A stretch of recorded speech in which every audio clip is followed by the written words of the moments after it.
But for instance, I don't own a cell phone. I don't tweet. I don't blog. I don't, you know, I think the automobile was one of the biggest mistakes humankind has ever made. And I would love to see some way to ameliorate that. I'm getting to the point now where I want certain technologies to disappear as opposed to new ones to appear. And maybe that's just me becoming old and crotchety. But when I imagine the future, I don't imagine immediate boons from these things. The reason why I don't own a cell phone, and the reason why I don't tweet, and the reason why I don't blog, you know, have nothing to do with the technologies. It has to do with the kind of behaviors that it elicits in other human beings that I just don't want to have anything to do with.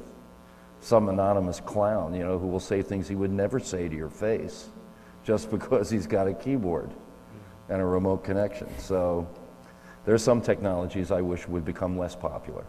Cell phones are just out of hand at this point. The freaking messaging and tweeting. Is everything we have to say that important? Because it's essentially gotten to the point where people put no value on listening. Right. They put all the value on talking and no value on listening. And I'm not going that way. You know, I'm a musician. I need people to listen. You know.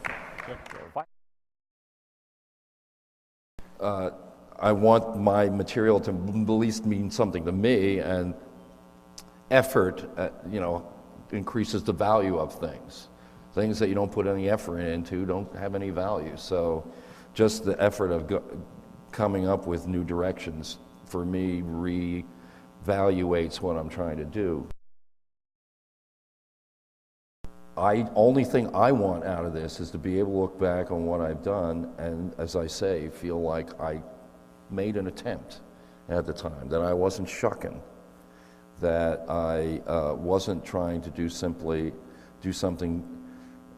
because I thought I had a better idea of what somebody else wanted than what I wanted, and that I have always been willing to just let the audience be the arbiter. And if they don't respond to what I do, I'll go back to that other thing, or I'll find some other thing to do. But my response to that rejection is not going to be, oh, what do you want? It's if I can't make a living at it, I'm not going to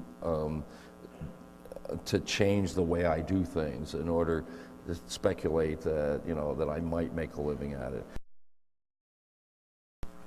It's not going to make you friends just being a musician. It may make you a lot of enemies, and at the same time, I had no regrets about it. I knew early on that I was a musician. I feel fortunate that I'm making a living at it at this particular age, and I don't plan to quit. So, thank you.